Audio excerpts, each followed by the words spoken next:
Well, welcome to the first program in March. Thank you for coming this evening. Glad to see such a full auditorium, but I mean, you could have stayed home and watched political debates on TV, right?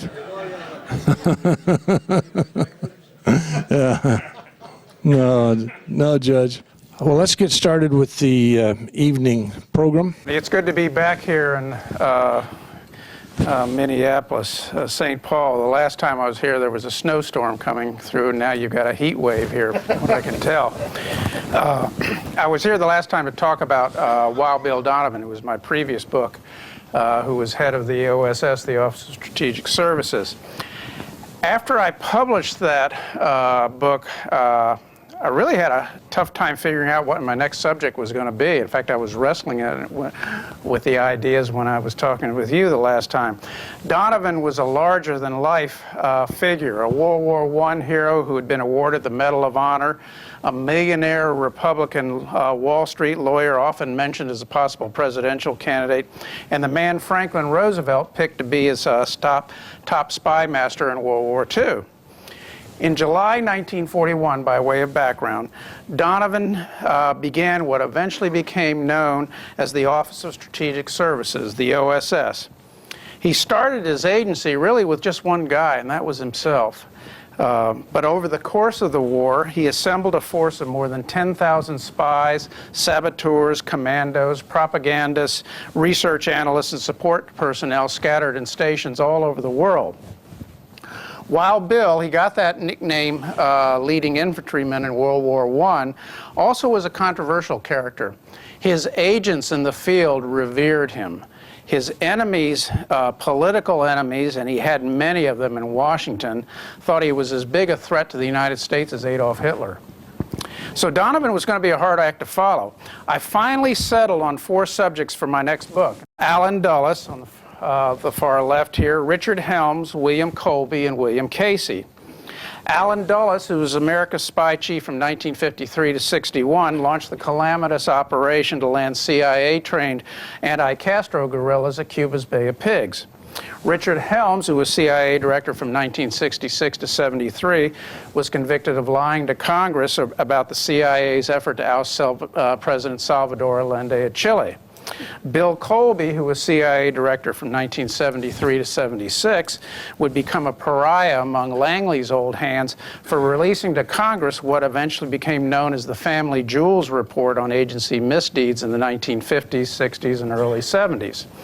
Bill Casey, on the far right, who was CIA director from 1981 to 87, would nearly bring down the agency in Ronald Reagan's presidency from a scheme that secretly supplied Nicaragua's Contras with money raked off from the sale of arms to Iran for American hostages in Beirut. This was the Iran-Contra scandal.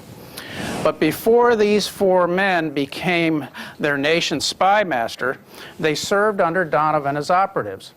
Disciples, the book that was released last October, is about the secret war they fought for the Office of the Office of Strategic Services, which is the precursor to today's CIA. These 4 men, I quickly found out, were characters as rich and complex and multifaceted as Donovan was. Allen Dulles looked like the headmaster of an upper-class English boarding school. Dressed usually in a bow tie and tweed sport coat, his wiry gray hair slightly mussed, a mustache always carefully trimmed, and a pipe almost always clenched between his teeth. He had sparkling gray-blue eyes and a soft voice that invited people to pour their hearts out to him. Dulles' secret nature, however, could be absolutely maddening.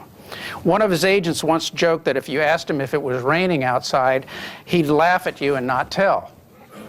Occasionally, it was a hearty laugh when he was genuinely amused about something, but more often it was kind of a mirthless ho-ho-ho that he turned on when he was trying to ingratiate himself with a stranger or to deflect a question he didn't want to answer.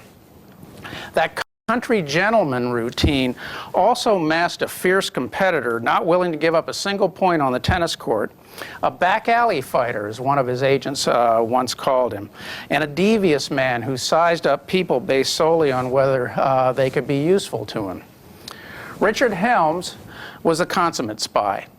He had a Mona Lisa-like smile. His hair was always slicked back neatly, and he had a cold personality. He didn't make friends easily, and even with his good friends, he rarely let down his guard. You can find plenty of stories around the CIA about its colorful characters, and it certainly had a lot of them. But no one could think of an anecdote about Helms. The consummate intelligence officer, he left no trail behind. People had to think strained to come up with something to say about him because he made so little impression on them. At parties, he was a good dancer and a charming conversationalist, but he rarely drank more than one martini at night, so his head would remain clear for the office the next day, and he was always the first one to leave early from the party. Or, if the gathering was at his house, he'd shoo away his guests when his bedtime neared. He smoked 2 packs of Chesterfield a day for most of his life. He was always immaculately tailored. His shoes were specially made for his small, high-arched feet at $700 a pair from Peel & Company in London. And he wore his belt with his buckle on the side instead of the front, which I thought was kind of odd. I could never figure out why. Bill Colby was once asked for his definition of the perfect spy. He gave a pretty obvious answer: the one you don't see. Colby looked like a man who could be overlooked. He was slightly built, he had pale, dull eyes behind horn-rimmed glasses, and his hair was always parted neatly at the side. A private man, he was unfailingly polite, with very refined manners. Colby paid no attention to what he wore. He repaired plumbing and performed carpentry work around the house, but he had his guilty pleasures. He enjoyed a good bottle of Sauvignon Blanc. He drove a red Fiat sports car on the weekend, and he appreciated beautiful women, although I found no evidence that he ever acted on what he noticed. Classical Greek and Roman heroes intrigued Colby. One of his favorite movies was Lawrence of Arabia. Remember, where Peter O'Toole plays T.H. Lawrence. Colby once told a family member that he never had a nightmare, never even dreamed for that matter, which I thought was kind of unusual. In the OSS and later the CIA, colleagues recall Bill Colby as a dedicated soldier priest, but a loner they never really got to know. An informal poll was once circulated among nearly 60 retired CIA officers with 2 questions. Question number 1. If you were shipwrecked on a pleasant, deserted island with plenty of food and liquor and every hope that a ship would pass by, who would you choose to be with? Alan Dulles won handily over Colby because he'd be far better company while they were stranded. Second question. If you were stuck on a miserable, deserted island with little food or hope of survival, and you badly wanted to escape, who would you choose to be with? Colby easily led Dulles because, as one of the respondents said, he would know how to build a boat to get him off the island, and he would make sure the boat was big enough for 2. Bill Casey always made a bad first impression with others, even more so when he became middle-aged. He was tall and lumpy. He had a jolly face, thick lips, eyes bulging, and wisps of white hair on his bald head. He wore expensive suits, always rumpled, his tie often stained with what he'd eaten for lunch, and he frequently mumbled when he spoke as if he had marbles stuffed in his mouth. The acquaintances he made usually ended up being either lifelong friends who worshipped him or skeptics who couldn't just escape the uneasy feeling that he was some kind of devious operator. But looks were deceiving with Casey. That slovenly appearance masked a body constantly on the go. He once wrote a lengthy article on how to quickly consume a nonfiction book. Colby would read back to front, starting with the index and the source notes to pick out what he thought he needed to know and then bypassing the rest. I would have hated to have him read one of my books that way. He had a photographic memory. He could retain passages almost verbatim from reports or journal articles that he seemed to be just flipping through. He had an insatiably curious mind, too. On family vacations in Europe, Colby's idea of fun was scooping up the timetable brochures at train stations and then studying them in his hotel room overnight so he could recite from memory the itineraries the next morning. For all the differences among these 4 guys, I found a common thread that ran between Alan Dulles, Richard Helms, William Casey, and William Colby. They were all smart. And in fact, I think you can call them intellectuals because they were voracious readers. They were thoughtful and they were creatures of reason. But these weren't the ivory tower type of guys who'd sit around for hours in doubtful introspection. These were strong, decisive, and supremely confident men of action. They were doers who believed they could shape history rather than let it control them. So what did they do in World War II? Let's start with Dulles. He was born in 1893 with a club foot. Surgeons repaired it, but the family always treated this as some kind of deep, dark secret. His father was a liberal Presbyterian minister. His mother came from diplomatic nobility. Alan's grandfather and an uncle on his mother's side had been secretaries of state. Dulles was a precocious child. When he was 8 years old, he wrote a book on the Second Boer War. It was only 31 pages long, had a lot of spelling mistakes in it, but his grandfather published 700 copies of it, and he got a good review in the Washington Post. He went to Princeton, played around as much as he studied until his senior year when he finally buckled down. In 1916, he joined the State Department, and during World War I, he was stationed with the American legation in Bern, Switzerland, as a first secretary. By default, he became the legation's intelligence officer. No one else was available for the job, and neutral Switzerland was an espionage haven for the warring powers. Dulles basically taught himself how to be a spy, and he learned some hard lessons along the way. Late one afternoon, for example, a man with a thick Russian accent phoned the legation and insisted on talking to an American diplomat. Dulles was late for a tennis date. He told the man to come back the next morning when the legation opened, and he hung up. It turned out, he later found out that that Russian was Vladimir Lenin, who was headed back to his homeland the next morning. Dulles would tell that anecdote time and again to new CIA officers who came to Langley. Never turned down a meeting, even with the shadiest of characters. He earned a law degree, left the State Department in 1926, and joined Sullivan and Cromwell, one of the most powerful law firms in the world at that time. And by 1930, Allen was having numerous extramarital affairs that his wife Clover knew about and, of course, didn't much appreciate.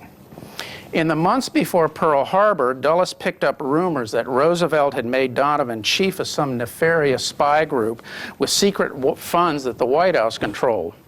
Dulles knew Donovan. He enjoyed beating him on the tennis court, but he decided to keep his distance from Donovan's group to see what else might be available if the United States entered the war.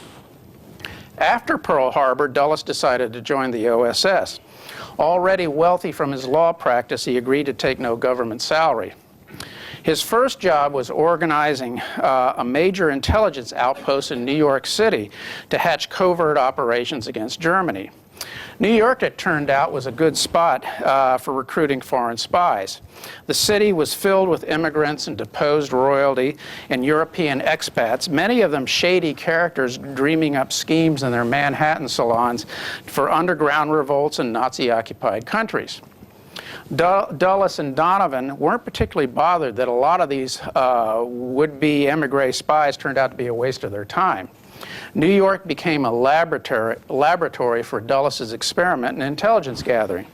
So, for example, he organized a project to counterfeit enemy currency. He bought clothes from European refugees his men interviewed so OSS agents infiltrating enemy territory could wear the garments to blend in. He even started a secret unit to tap the records of American insurance companies held on their Axis business clients before the war. Now, why would he be interested in insurance files? Well, those files often contain the blueprints of the buildings being insured. Allied air forces found those blueprints particularly useful for determining how the structure should be bombed. In November 1942, just after the Allies' torch invasion of North Africa, Dulles slipped into Switzerland with orders from Donovan to penetrate Nazi Germany. In Bern, he set up what amounted to a mini CIA, running espionage operations, funding guerrilla missions in occupied France and Italy, and inundating Washington with foreign policy advice, most of it unsolicited advice. For his staff, Dulles recruited a handful of Americans living in Switzerland. One of them was Mary Bancroft, an American socialite who eventually became his mistress. He had scores of informants on his payroll. Many of them turned out to be professional snitches who often passed the same secret to the Germans in the morning, to the British in the afternoon, and to Dulles in the evening. But Dulles met them all. He didn't want to repeat that mistake he'd made with Vladimir Lenin, and he had some prized sources. He recruited, for example, as mentioned before, Fritz Colby, a short, bald German Foreign Office diplomat with big ears and beady eyes, who delivered some 1,600 Nazi political, military, and intelligence cables to Dulles. Colby first had the documents strapped around his leg with a heavy cord when he came to Bern. Dulles eventually gave him a miniature camera to photograph the documents and bring the microfilm to him hidden in a watch case. Another valuable source was Hans Bernd Gisevius, a stern Abwehr major who came to detest Hitler. On his visits to Bern, Gisevius would brief Dulles on the dissidents remaining in Germany, who were laying plans to assassinate Adolf Hitler in what became known as the Valkyrie plot that failed on July 20th, 1944. You remember Tom Cruise did a movie on Valkyrie. Dulles gave Gisevius, who was this hulk of a man, over 6 feet tall, the code name Tiny. Now let's turn to Bill Casey. His birth in 1913 set a family record his mother could have done without. He arrived weighing a staggering 14 pounds. Yeah, everybody always says groans when I say that. The son of a New York Tammany Hall bureaucrat, Casey was a bright child, but he drove the nuns at Catholic school nuts because he seemed determined to educate himself as he saw fit. He went to Fordham University, the first in his family to go to college. Then he went to Catholic University of America in Washington to be a social worker. But he quickly became disenchanted with that calling after several months as a New York social worker. He thought welfare money was being wasted and Roosevelt was a bleeding heart liberal. Casey earned a law degree going to night school, and by the time Hitler invaded Poland, he was working as an analyst for the Research Institute of America, a think tank that advised businesses on how to land government contracts with Roosevelt's New Deal. In fact, that photo over there is him speaking at an RIA conference. After the United States entered the war, Casey, who soon was married with a baby girl, wanted in on the action. He talked the Navy into making him a lieutenant junior grade. It took some convincing, however. The Navy at first didn't think he was officer material, but they ended up finding a place for him in their ship buying program.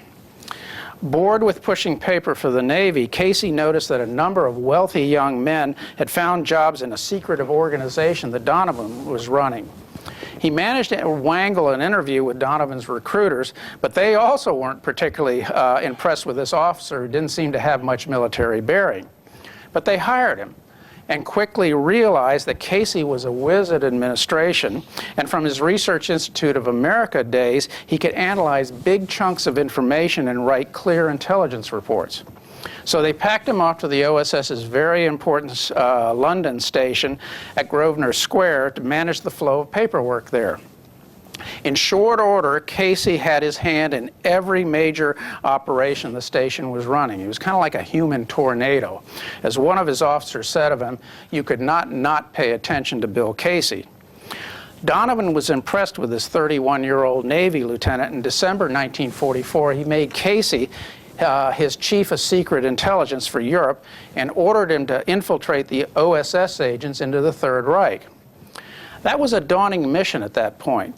Even though it was losing the war by this time, Nazi Germany was still one of the world's most tightly run police states. The average German citizen had up to 18 different basic identity documents that an OSS unit, codenamed Bach after the composer, had to figure out how to forge. So Casey, who eventually had 330 people working for him, really had to scramble. In the last 5 months of the war, he managed to parachute more than 150 agents into Germany to radio back intelligence reports for the advancing Allied armies. His spies often had to improvise on the fly. For example, a two-man team codenamed Chauffeur enlisted the help of 2 French women forced to work in a Bavarian brothel. The women would entice military secrets between the sheets from their Wehrmacht customers, while one of the OSS officers hid in the closet with a flashlight and taking notes. I'm not making this up, folks. This actually happened. Bill Colby, our next subject. Born in 1920, he was an Army brat. His father, who rose to the rank of colonel, was something of a curmudgeon and not a particularly pleasant fellow to be around. Colby spent his early years moving from one duty station to the next, which was an education in itself. He wanted to follow his father's footsteps and join the Army, but he graduated from high school ahead of schedule at the age of 16. His yearbook nicknamed him the Brain, and he was too young to enter West Point. So he went to Princeton like Dulles did, and was eventually commissioned as an ROTC second lieutenant in August 1941 when he turned 21. Bill Colby liked to quote Napoleon's standing order for his troops: march to the sound of the guns. But after Pearl Harbor, it seemed to Colby as if he was marching in the opposite direction, farther and farther away from that sound. He was put in the artillery branch and stuck at desolate Fort Sill, Oklahoma, teaching students how to fire howitzers. One day he spotted a notice on a bulletin board that said the Army wanted volunteers to be paratroopers in an airborne artillery unit. Colby applied, but he worried about his poor eyesight. He wore glasses, and he worried that might disqualify him. So he memorized the eye chart when the doctor wasn't in the room. Of course, the doctor caught him, but he figured Colby's eyes were probably good enough to see the ground when he parachuted to it, so he passed him. Bad luck then struck once more. On his second jump at Fort Benning, Georgia, where he was training to be a paratrooper, Colby broke his right ankle. By the time it healed and he finished what remained of his airborne training, he was stuck in a replacement pool at Camp McCall, North Carolina, desperate to get to the sound of those guns. In mid-October 1943, he spotted another notice tacked on a bulletin board. This one's from some strange organization he never heard of called the OSS that said if you were a paratrooper and you spoke French, Colby spoke French, and you were looking for adventure, call this number. So Colby called that number, and by the end of the month, he was at the Congressional Country Club just outside of Washington, which the OSS had taken over to train its spies and saboteurs. The secret operation he was training for, which was codenamed Jedburgh, had been put together by the British to drop three-man commando teams into France just after D-Day to organize resistance attacks against the Germans. From the Congressional Country Club, Colby and the other OSS recruits were packed off for more guerrilla training at a remote camp in Maryland's Catoctin Mountains near FDR's presidential retreat. Their next stop was Peterborough, just north of London, and a country estate called Milton Hall, where the British continued to train what became a multinational force of mainly British, French, and American commandos. This was even more rigorous guerrilla training, and there was somewhat of a culture clash between the British and the American commandos. For example, Colby and the other Americans had to learn the British way of jumping out of parachuting. British commandos jumped out of planes at altitudes as low as 500 feet, and their chutes didn't come with a spare. At that low altitude, of course, there wasn't enough time to deploy a spare anyway.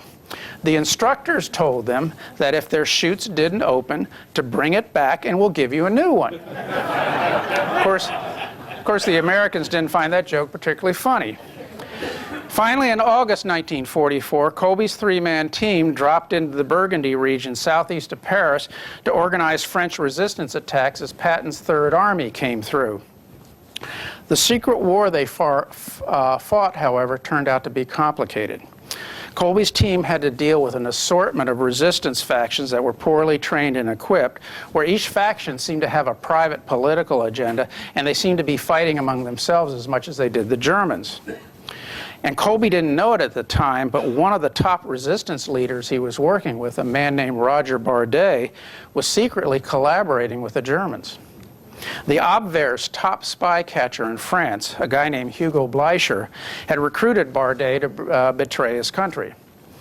After the Third Army passed through Burgundy and Colby's Jedburgh assignment ended, he next led a Norwegian-American commando team that parachuted into frigid Norway in March 1945. Their mission, which was codenamed Repay after a local bird that changed colors with the season, was to help keep some 300,000 German occupiers bottled up in Norway so they couldn't be transferred back to Germany to fight the Allied advance. This was a tough mission. Colby's men ended up fighting Norway's brutal winter weather as much as they did the Germans. Half of his 32-man team never made it to Norway because the planes carrying them couldn't find the drop zone in the snow, or they crashed, killing everyone on board. Colby's commandos did manage to blow up a bridge and destroy a section of track along the Nordland Railway, which ran north to south in Norway. But the raids were risky, and the skiing was absolutely exhausting. Colby's team nicknamed one mountain they had to ski over to escape a Nazi patrol Benzedrine Hill, because practically all of them had to gulp down the stimulant pills for the artificial energy to reach its peak. Finally, Richard Helms. He was born barely 2 weeks after Casey in 1913, but any similarity between the two boys ended there. Helms's grandfather, Gates Magera, was a famous international banker. His father was an Alcoa executive who, along with his mother, suffered bouts of depression. The family lived abroad, where Helms attended the pricey Les Rosés school in Switzerland, and later the Real Gymnasium in Freiburg, Germany. It was a cosmopolitan education that Helms later thought was ideal for a spy. Back home, he became a big man on campus at Williams College, one of the little Ivies, with a Phi Beta Kappa key and Harvard Law School open to him if he wanted it. But Helms instead chose journalism. He wanted to run a newspaper one day. He signed on with United Press in 1935 and became one of the agency's correspondents in Berlin, where Adolf Hitler was wildly popular. His prized assignment came in September 1936 when he covered the annual Nazi Party Congress at Nuremberg. After the rally, Hitler invited Helms and a half dozen other correspondents for a light lunch at Nuremberg Castle. Helms was surprised how unremarkable the Führer looked to him. The eyes everyone claimed were hypnotic were actually a dull slate blue protruding somewhat from his head, and Helms thought quite ordinary.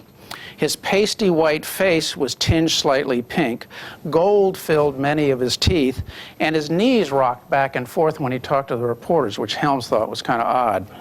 But it was clear to Helms after his luncheon conversation with Hitler that the dictator was intent on going to war.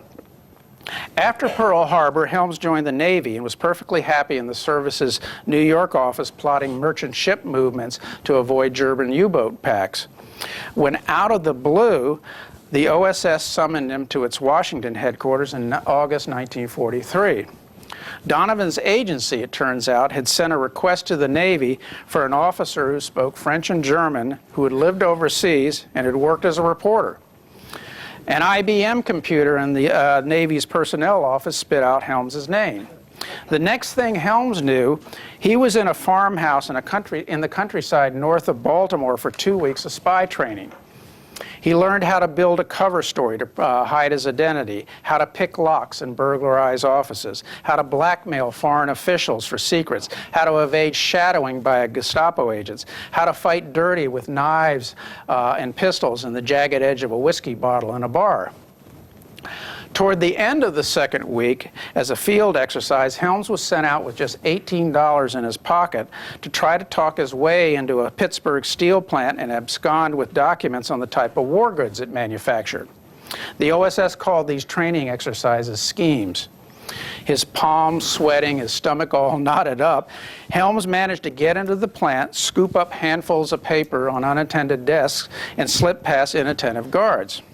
Now, 2 weeks wasn't enough to make Helms a proficient spy. He'd need a lot more training if he were actually going out to the field.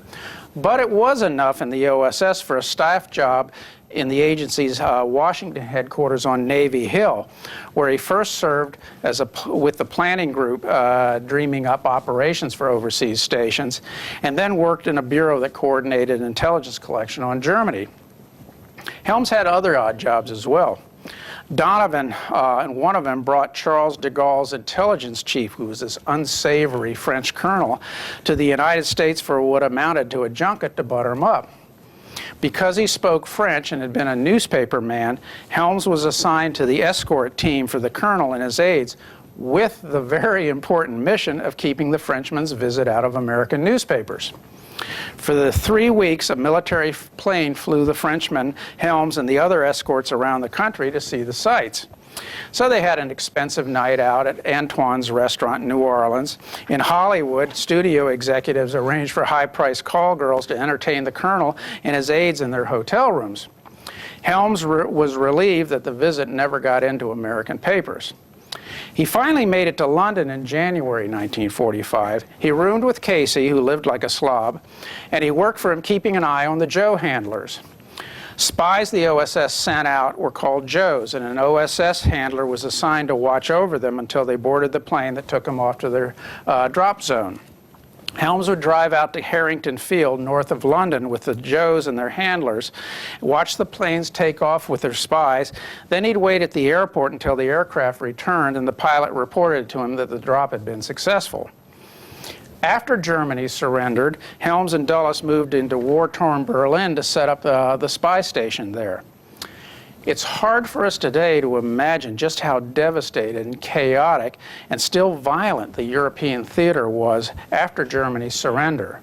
After May 8, 1945, the killing didn't stop in Europe. Berlin was like the Wild West when Helms arrived. Millions of homeless and starving souls filled the city. Billions of flies buzzed over thousands of rotting corpses. Criminal gangs roamed the rubble-strewn streets, many of them tiny little orphans. And Soviet spies infested the western sectors the Americans, British, and the French occupied. Helms and the station's other officers hunted for war criminals, tracked down artwork the Nazis had stolen, helped round up German scientists in an operation called Paperclip, and even located the nurse from the Führer bunker near the Reich Chancellery who detailed for them Hitler's final days before his suicide.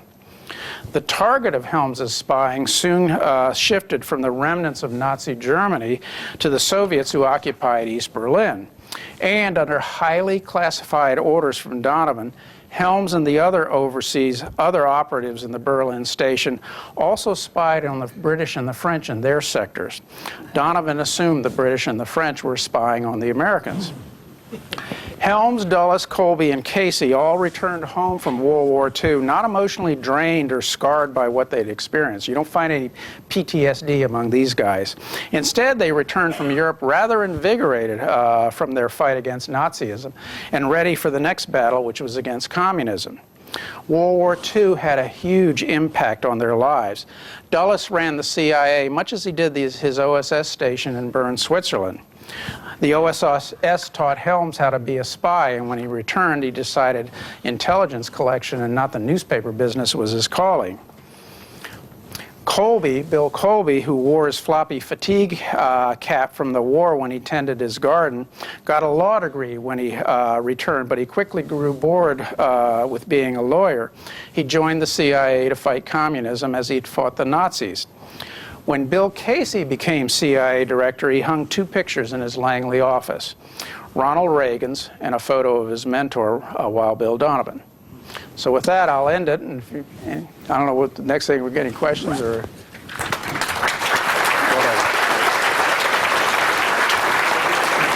You left one thing out.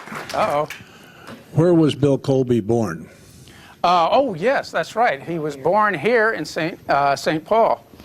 He was. Yeah, his father at that point was stationed in Panama, which is kind of dreary duty for him. He sent Colby's mother went back here to St. Paul to deliver Bill Colby. His father had also taught at the University of Minnesota. I think that's here too. So Colby claims a St. Paul connection. So we have two OSS men here. This is Bob Maynard. A number of you may have heard him speak before. Very interesting guy. I'll let him introduce himself, but briefly, he was a young kid, went to Princeton also, like some of the other gentlemen we talked about earlier. And Bob ended up in China and served as aide to Wild Bill Donovan, knew him personally. And I've heard the stories several times, and they're never boring. I always hear one more little fact, fascinating. Farther over, Bob Holmstrom was a carpetbagger. For those of you who don't know, carpetbaggers were the Black Ops air wing that dropped the OSS operatives behind German lines. And he spoke for about an hour before this session. Very interesting, lots of stories. Black planes, no lights, and very secretive. So with that, Bob Maynard, would you like to pick up the microphone there? How much time do I have? Both of these guys could speak for a couple hours each. So we'll try to manage this here. Why don't you tell us first about, for each of you, just tell us when you first got into the OSS, briefly, just very briefly, how you found your way into it, and then how you ended up in China. And then we'll go over to Bob Holmstrom and ask him the same. Okay.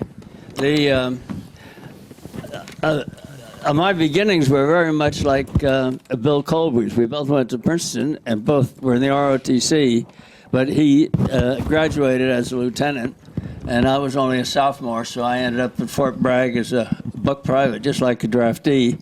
I had the aspirations of the nice uniform of an officer, and then it was a kind of a letdown to end up down and slug around in the mud in basic training. But I did end up in OCS, and I don't think I would have been an awfully good field artillery because I'm not very good at mathematics operating out of my head. I can do it on paper, but when you're directing fire as a lieutenant, you have to do an awful lot of figuring in your head. So I went on and had some training in air-ground liaison. Each battalion had a Piper Cub, and I had training in map reading and identifying targets and then adjusting fire from the air. And the OSS needed people, if they had an invasion, to be out prior to the invasion on a mountaintop, as in the movie South Pacific, the Frenchman and the Lieutenant Cable were on a mountaintop observing Japanese ships. And I had some languages, as Colby did. And I was home on leave, about to go overseas in a replacement center. And I was invited to a cocktail party at my niece's, and there was a major there who asked me a lot of questions about languages, and had 2 years of college and basic training and field artillery and this air-ground liaison. And then he asked me, do you have any dependents? I thought it was an odd question, but I didn't have any dependents. And he asked me if I was willing to take jump training if necessary, and I said, I guess so. But he emphasized the fact that this outfit he had in mind wasn't an organized organization that had battalions and platoons and things. It was a pool of people who had various experiences.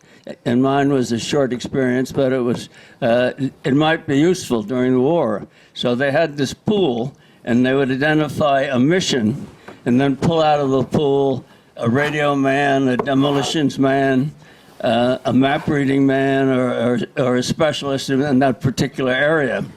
And that's the way that was the basic operation of the OSS. And I was called up to battalion, and said that there were 2 colonels who wanted to interview me, and I did. And they said, sit tight, after asking about the same questions as the major had. And then I got ordered to just an ordinary house in Arlington, Virginia. And from there, they gave me a little orientation on what the OSS was. And a few days later, I was moved into the headquarters. And I got a notice that our little group of 4 at that time, they came in every day, ours was a group of 4, that 109 wanted to see us, just to greet us. I didn't know what 109 was, and it turned out to be Wild Bill Donovan. And one by one, we walked in his door and shook hands. And he said, you know why you're here, Lieutenant? And I said, no, sir. He said, I don't either, but we'll find something worthwhile and interesting for you to do. And from there, we had some psychological testing for about 2 weeks with false names and false backgrounds. And we went from there to this beautiful place with a great big building and nice green areas, but people jumping off of towers and running through obstacle courses and firing pistols and attacking each other with knives. And it was the Congressional Country Club. And it was a rest home for agents coming home from overseas, and also a physical evaluation place. And the man who did the evaluating was Wes Fessler, who later became a coach of Minnesota and I think Chicago, Michigan. Minnesota too, I think. And Bob, give us a time frame for when you were at the Congressional Country Club. That would be in 1942. Bob, tell us how you got into the OSS.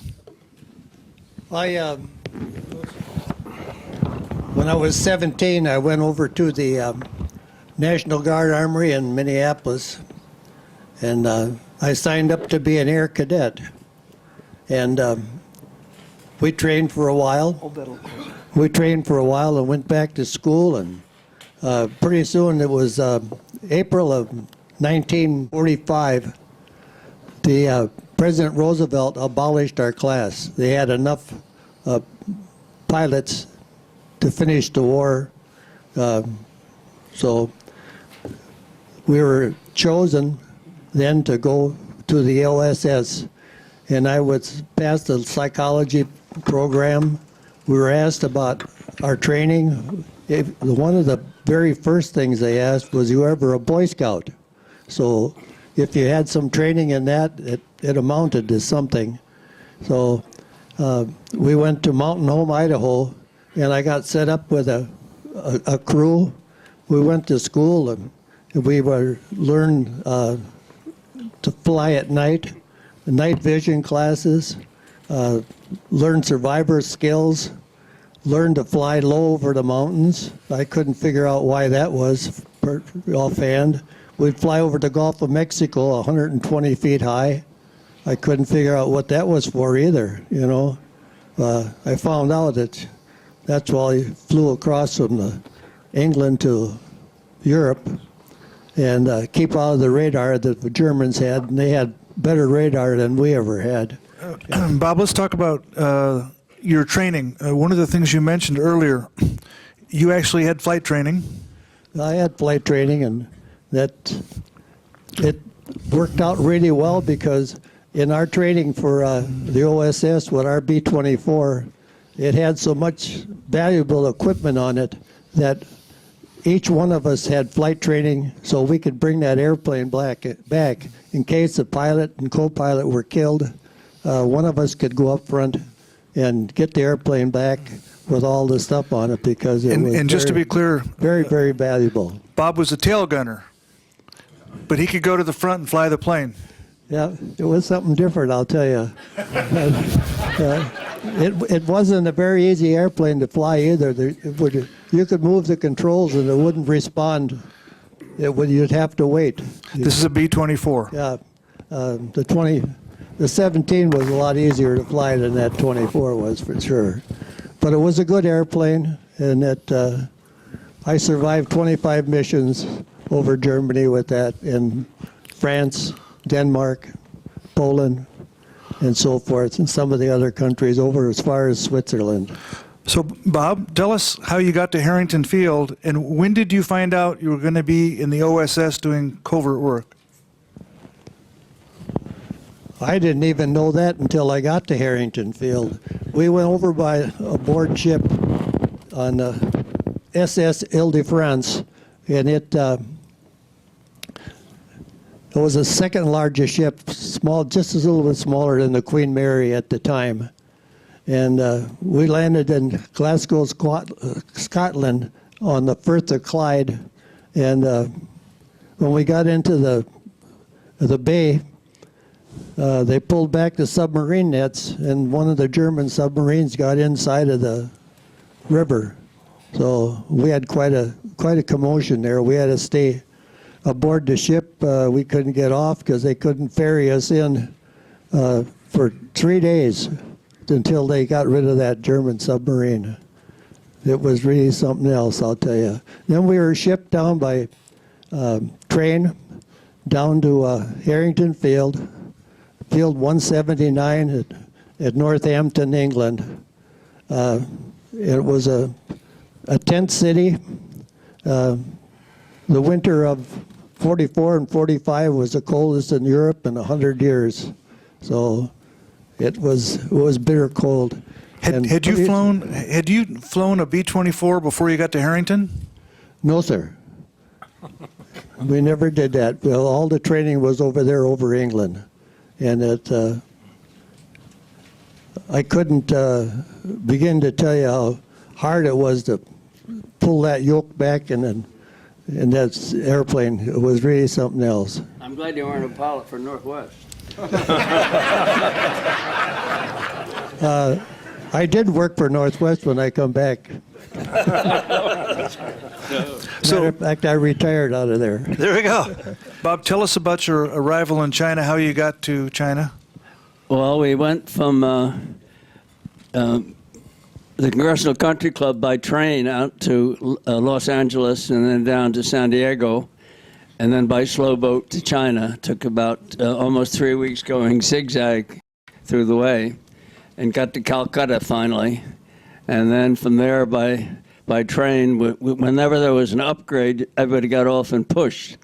And the fuel were logs that they kept piling on. But I got up into Assam in India because at that time China was completely surrendered by Japanese. They had pushed Stilwell back and closed. The Japanese had pushed Stilwell back, and they had closed the Burma Road. So the only way into China was over the hump, and that there was a base called Chabwa, and you would circle up to get altitude and then shoot over a pass over the Himalayas and down into Kunming. On what kind of a plane? It was a 747, a two-motor, without oxygen.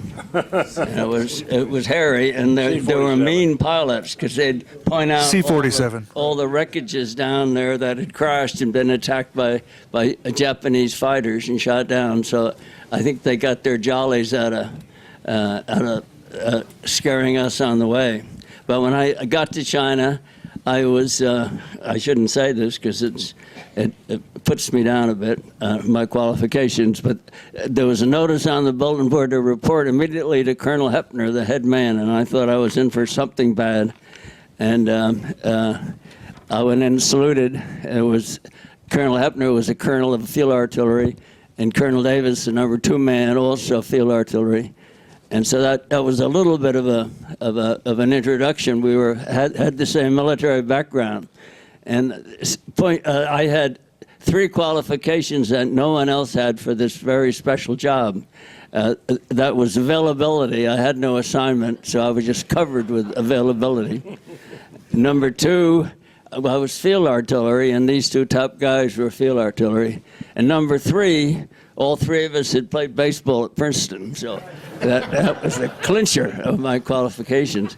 But it was a good job because almost everybody had 1 or 2 assignments during the 2 years there. I was there about a year and a half altogether. And you would have 1 mission, and you train for it for 5 months and then do it for 4 months, then come back and rest and go home.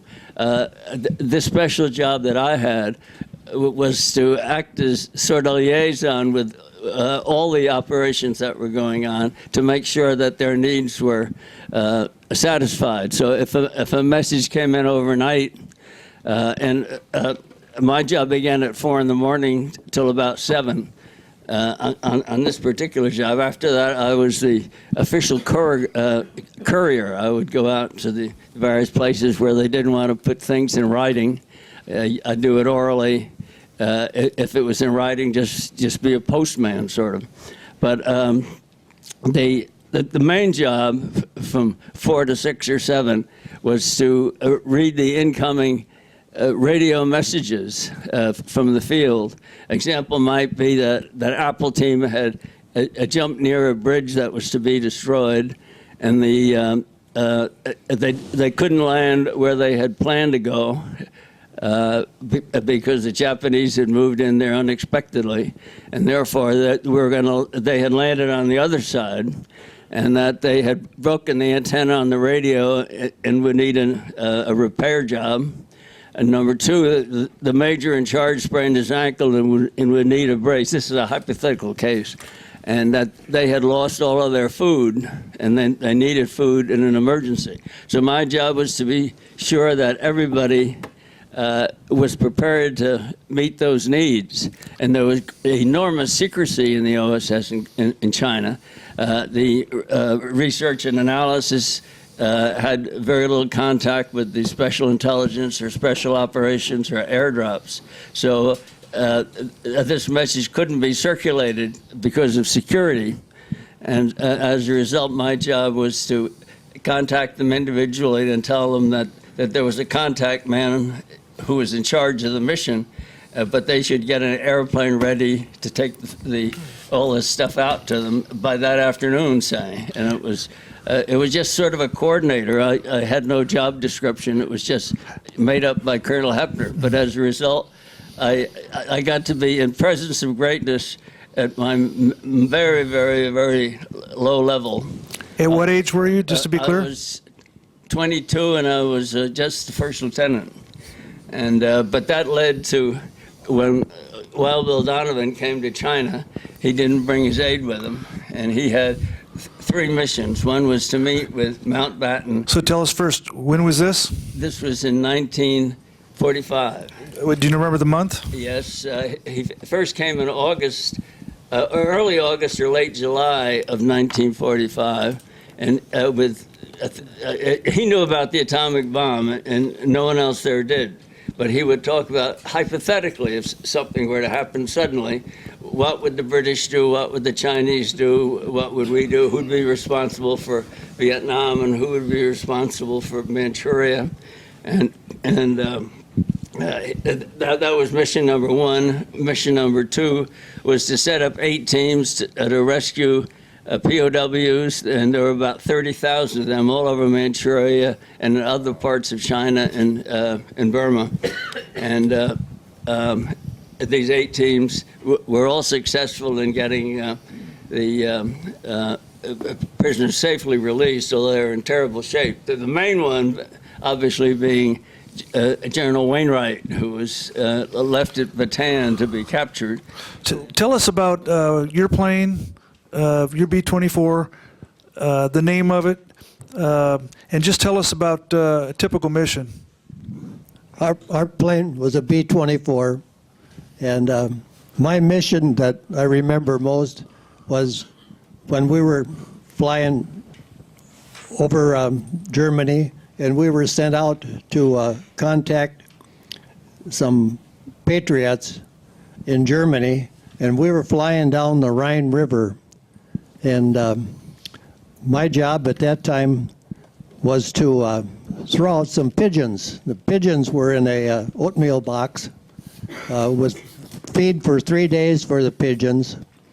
And it had a barometric fuse on the oatmeal box. What would explode a little parachute at 100 feet.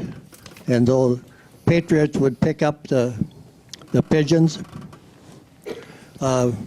They had a capsule in there and 3 days of food, and they would send a message back to England. Believe it or not, I don't know how they taught those birds to fly that far and come back to our base, and they would put in their order like you would go to the grocery store, and they would want ammunition or hand grenades or dynamite to blow up railroad tracks, or they needed a bicycle or whatever they needed. We supplied for medical supplies maybe, and they really communicated quite well. My pilot would fly, we'd fly like down the Rhine River, and the river's quite crooked, and I would be strapped in the back of the airplane on the back hatch and throw out the pigeons. And when you banked the airplane to follow the river, bank at 90 degrees, I'd be looking out at a castle, and the castle is up higher than what we are. And that kind of throws you a little bit, you know. And that's in a B-24, not a fighter plane. That's a B-24 flying all by herself at night, you know, and good weather, because we only flew in good weather so we could see the ground, because most of our stuff was visual. And What about the moon? What about the moon, with or without the moon? well, the moon was about all the time. If it was too cloudy or stormy, we couldn't fly because we couldn't find our people at that time, because our signals were all from the ground with 3 fires in a row and 1 off to the side, or 3 flashlights flashing and 1 off to the side, and the side one was where you dropped your direction for your drop. So it was very necessary that we could see the ground and it fight that way. Tell us about your navigator, how he would talk you through. My navigator was very good. He would go about every 5 or 6 minutes, and he'd say, oh, there's a monastery off to your right-hand side about 5 kilometers, or there's an orphanage over this direction. He said, you know, about 10 kilometers, and give us a direction. So in case that we got crash landed or got shot down, we had a direction and a place to go. And I had maps in my pocket to tell me where I was on the ground, topographical maps that were printed on silk way back in 1943 by the British. They're just as vivid today, and you could drive in Europe with them right now. So the navigator's giving you commentary every 6 minutes for about 10 hours. You bet he was. So you learned a little topic, you learned a little history, and you learned a little bit about the country you're flying over. So it worked out pretty well. No. I'd like you to talk about Donovan. I was thinking particularly one of the more interesting stories to show the relationship. First of all, talk about Donovan coming in and the briefcase story during the flood. Okay. I had never been an aide, and I had never really ever seen a general before. And I asked the colonel, what does an aide do? And he said, anything he tells you to do.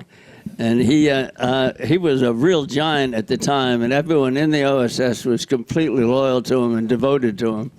And I felt awfully humble. And on the first night, he said,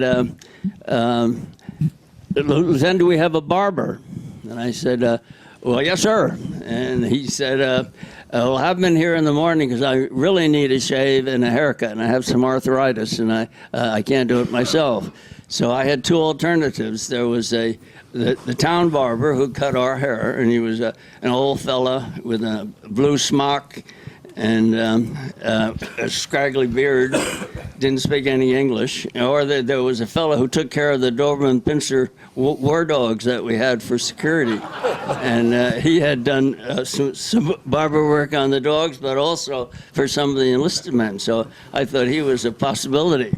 And I chose the fellow from town first, and he came in after the general had a glass of orange juice, and opened up his satchel with knives and scissors in it. And 109 asked me, is this one of our men, Lieutenant? I said, well, he cuts our hair. And he said, has it been cleared for security? I said, oh, I don't think so. And he said, well, you're going to live around my neck with those knives? And no, sir. So in came the corporal, and he did the job quite well. And all that during the period of the cutting, I was thinking, am I going to be court-martialed for violating security, or am I going to get a real scolding? And all he said was, the corporal would have been a better first choice, don't you think so, Lieutenant? And I got the message from that. And he took the opportunity to lecture me on security. And he said, how secure are we here? And I said, well, we've got a big wall around the compound, and we have an officer of the day with officer guards out and the Doberman Pinschers, and the gate is locked. And he said, well, that's fine. I think we're safe. But I had to do something, because he said, I'm holding you responsible. And so I thought, what more could I do? All the experts had taken care of it. and he joked at breakfast with Colonel Hepner that, you know what the kid did last night? He said, I tried to get out of my room, and the door wouldn't open. I peeked around the corner, and there he was lying asleep with his bed up against the door with a .45 pistol on his pillow. It wouldn't help much, but I was a lousy shot on a .45. What do you want me to cover? Oh, So when Donovan first came and the flood, the high water, and the briefcase. We had an awful flood there with rats swimming in the water and snakes. It was up over the seats of all the vehicles, and it was. We came to lunchtime, and they had boards from barrel to barrel to barrel, and we had to guide the general over the boards to a car that had not been flooded, and we were going to have lunch in town. And they had cleared a restaurant of all the Chinese who were about to eat there.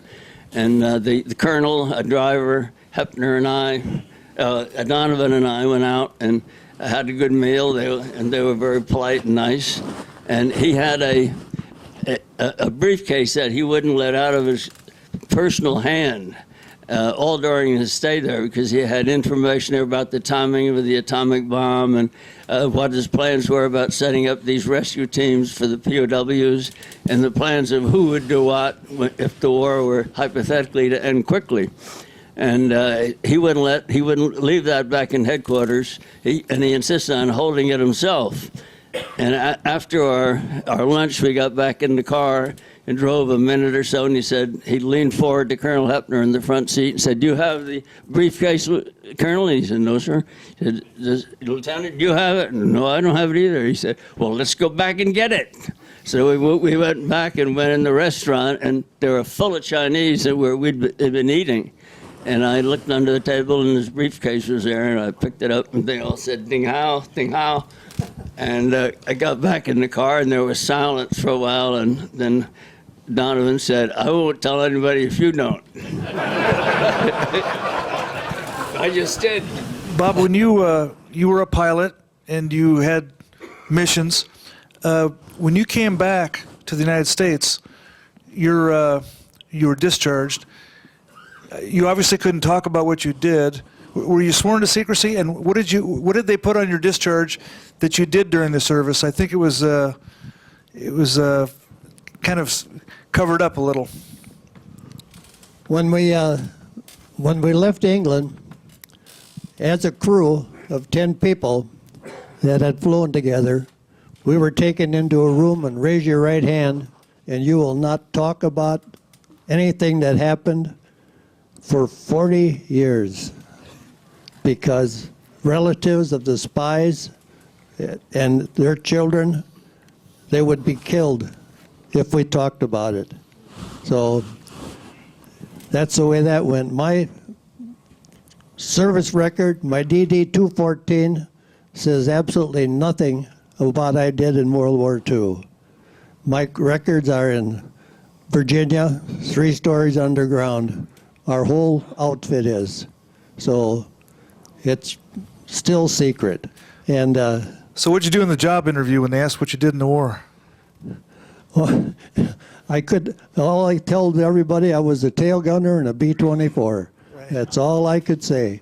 And that's the way it went. My children grew up, and my wife never knew about what I did.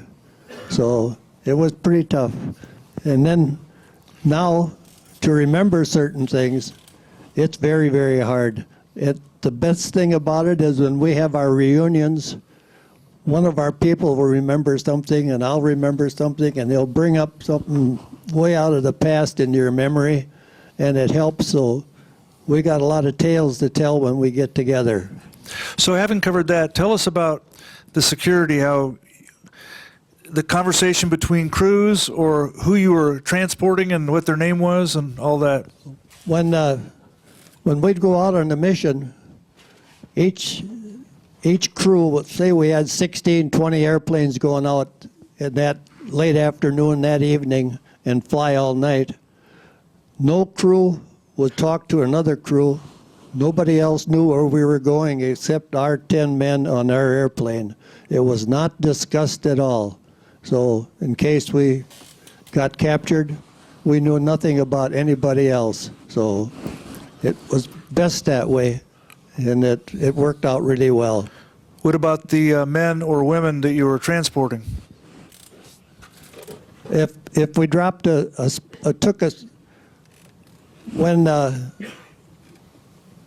when spies were dropped, our airplanes were all warmed up. They were lined up on the runway, and they were brought in a jeep, and they were loaded on the airplane while it was running on the runway.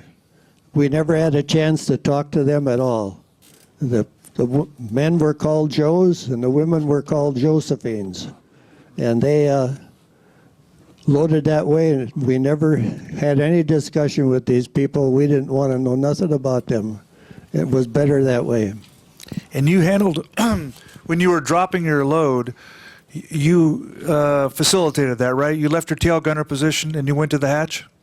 Yeah, I would get, for instance, I got to tell you about the parachute. I could never wear it in my tail turret.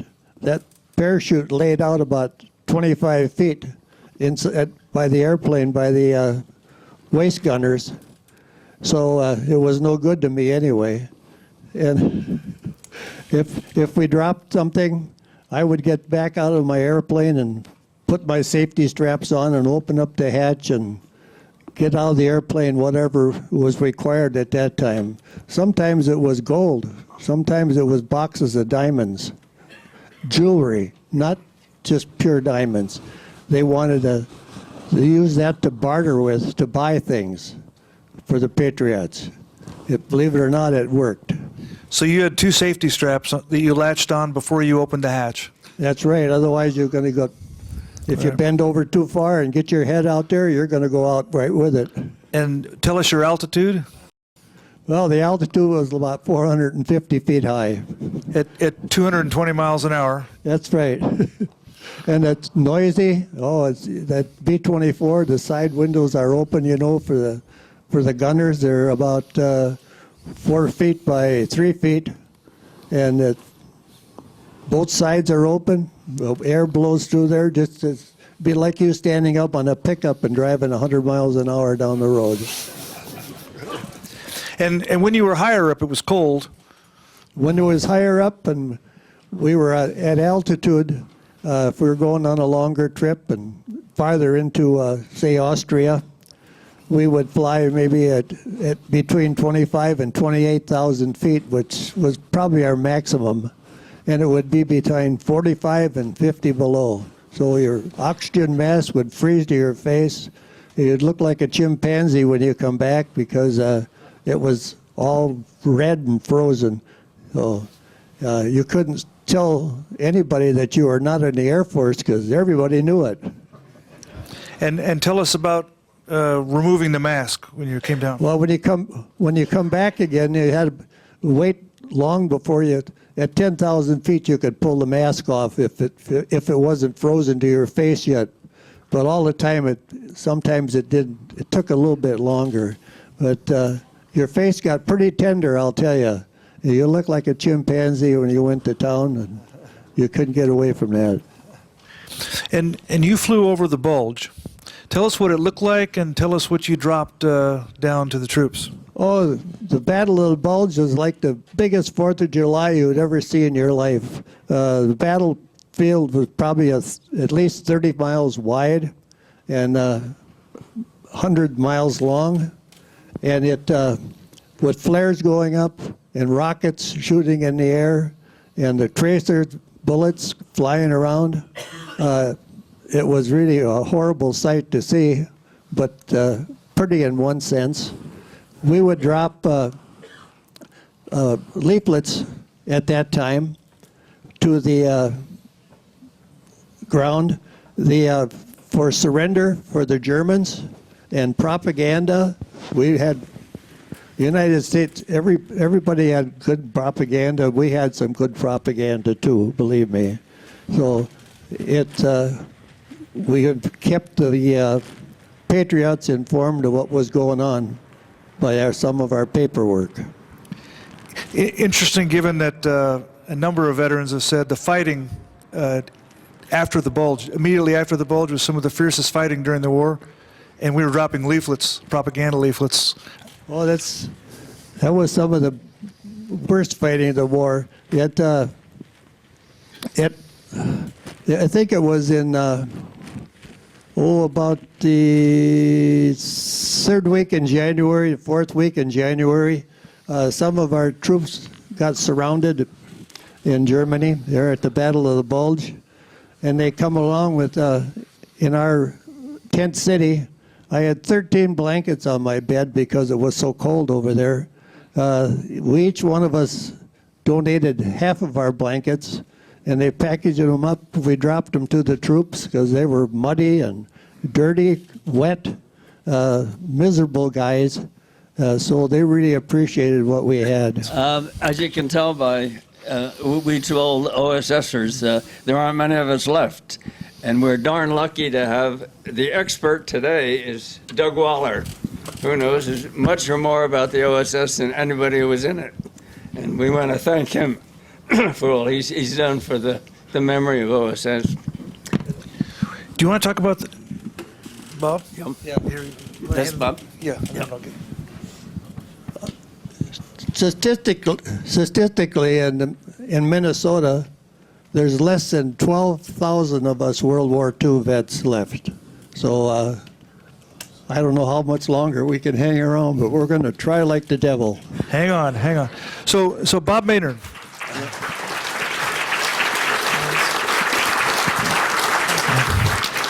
Tell us about the Mercy missions. I know you were involved with that. Yeah, the Mercy missions were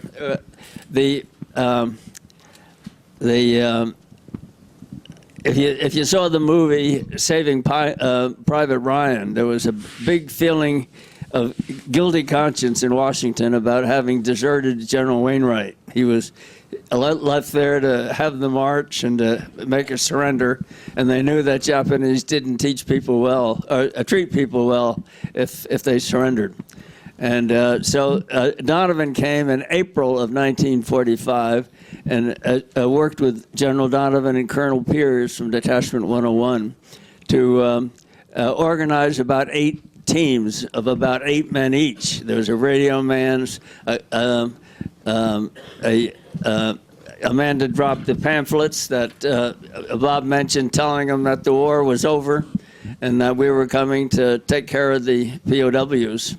The big danger was it looked like a suicide missions for all these fellows, and there were 64 who actually went in these various camps, and we only lost one of them, which was John Birch, who I'll describe a little bit later. There's a book here, thank God, about John Birch being a good guy and not a bad guy. But these 8 teams would were organized in Sion as a jumping off place, and at the right particular time, which was hard to determine because at Potsdam they had established that the Russians would join the war at the proper time, and that they would present the Emperor of Japan with the terms of surrender. It didn't mean the surrender, but accepting the terms ahead of time. And the danger was that when these teams jumped into the camps that were protected by hundreds of Japanese soldiers, if the soldiers didn't know the war was over, and it was hard for them to believe that because they'd been taught that they never surrender, you die for the emperor. And surrender was unheard of. And the danger was that in some places, if we landed too soon, the 8 men who jumped in would be captured, as they were in several cases, and maltreated, if not killed.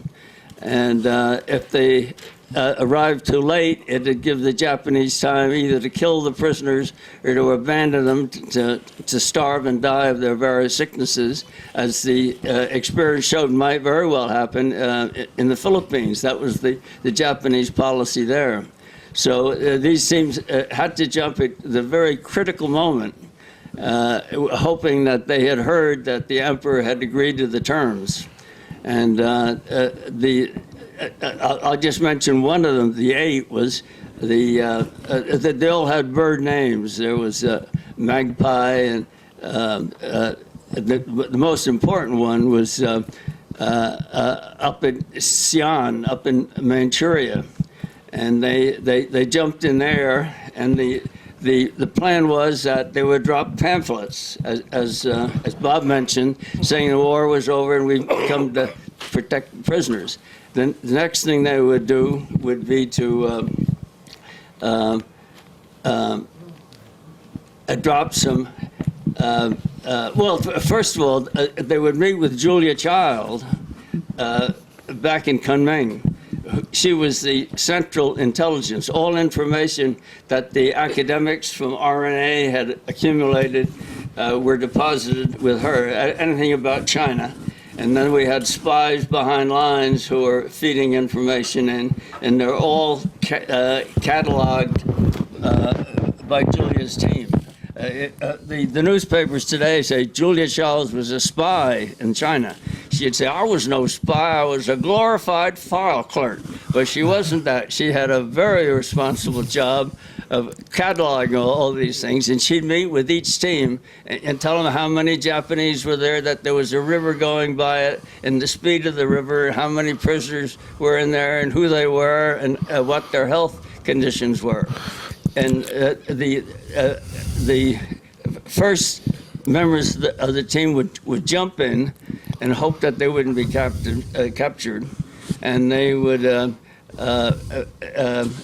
meet with the Japanese, and if they accepted them, they would drop supplies, and then the planes would try to land in order to fly the prisoners out. At one place, this is just an example, but it's true. We had an agent near the camp in Mukden, and every morning this very low-grade coolie would come in bare feet with one of those straw hats and a smock and clean out the bathrooms. And just by chance, people who were in prison would have to go to the bathroom at the same time he was cleaning, and he would find out all the information about who was in the camp and what the conditions were, and then he'd leave. But every day he would do that. And when the airplane landed at that prison camp, they were accompanied by a Chinese fellow in a suit and a necktie and a bowler hat, and carrying a briefcase, and it was the same coolie. And he told him exactly where to go to get into the camp and who the officers were in charge, and it was all very, very well organized. I noticed on the last thing you had about the directorships of the CIA and the dates that they were there, that there was an awful lot of turnover. Can you talk to that a little bit? There were,